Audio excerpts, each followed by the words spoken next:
folks. This is my bench power supply, the Gvda. It's a Chinese. It was very good. I was using it for 2 years, and now suddenly I've left it, turn it on in the evening, last evening, and by the morning it was totally dead. So I'll try to fix it, and if I can do it, I'll let you know how I did it. Okay?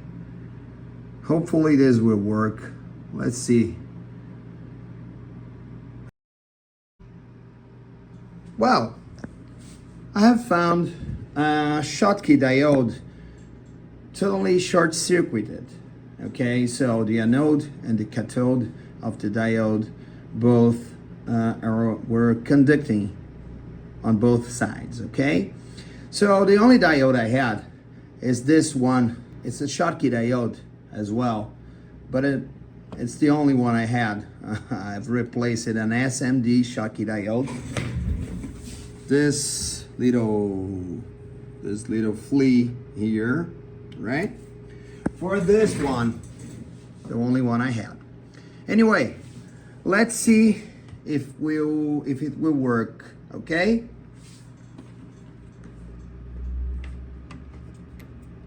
Yeah, that's it. It seems we got my power supply back on track. Voila. My workbench power supply is now working perfectly. Back again. As you can see, it goes up to 31 volts. Let's check it. Yep. And it's working perfectly fine again.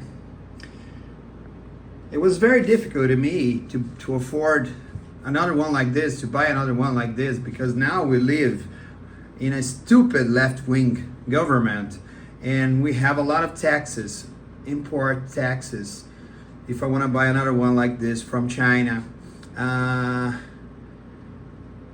When I did this the first time, we didn't have those rules. We didn't have this new government, so there ain't no taxes for goods that are not made in Brazil. And this is the case. It's not made in Brazil. There ain't no Brazilian power supplies that you can buy here. You have to buy from abroad.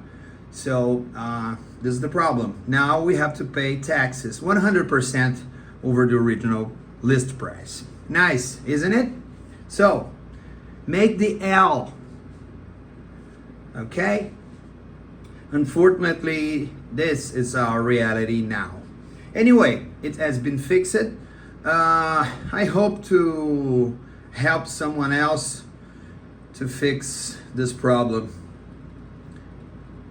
Fortunately, maybe it's a recurrent problem, and if it is, hopefully someone else will be able to fix it. Bye-bye.